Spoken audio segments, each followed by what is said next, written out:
శ్రీశైలం గారు ప్రభాకర్ గారితో ఉన్న సాన్నిహిత్యాన్ని అనుబంధాన్ని తెలియజేశారు.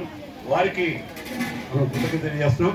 అలాగే రాబోయే కాలంలో శ్రీశైలం గారు, సుధాకర్ గారు ఇప్పుడు కూడా మన రేపల రెడ్ క్రాస్ కానీ గార్డ్ సంస్థ కానీ ఎప్పుడు కూడా వారు ఎప్పటికీ మిత్రులు, చిరకాల మిత్రులుగా ఉండాలని కూడా కోరుకుంటూ, తర్వాత ఈ కార్యక్రమాన్ని ఉద్దేశించి మాకు ప్రభాకర్ గారికి అందరికీ గురువు గారైన శ్రీ తాడివాక శ్రీనివాస గారిని మాట్లాడుతూ కోరుతున్నాం.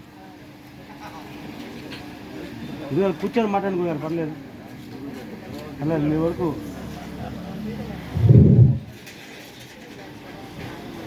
సభకు నమస్కారం.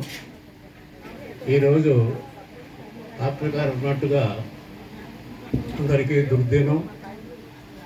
మరి కడుసుమల్లి ప్రభాకరరావు నా శిష్యుడు, సన్నిహితుడు, కుటుంబ సభ్యుడు కూడా. ఆయన గురించి అనూహ్యంగా ఈరోజు ఈ సంతాప సభలో మాట్లాడటం నాకు చాలా దురదృష్టకరం.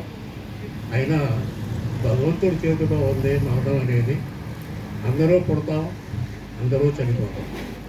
కానీ ప్రతి వ్యక్తి కూడా పుట్టినందుకు గాను భగవంతుని యొక్క రుణం తీర్చుకోవడానికి నిరంతరం అతను చనిపోయేదాకా కూడా ప్రజలకు సేవ చేయటం కానీ, సమాజానికి తోడ్పడటం కానీ జరిగినప్పుడే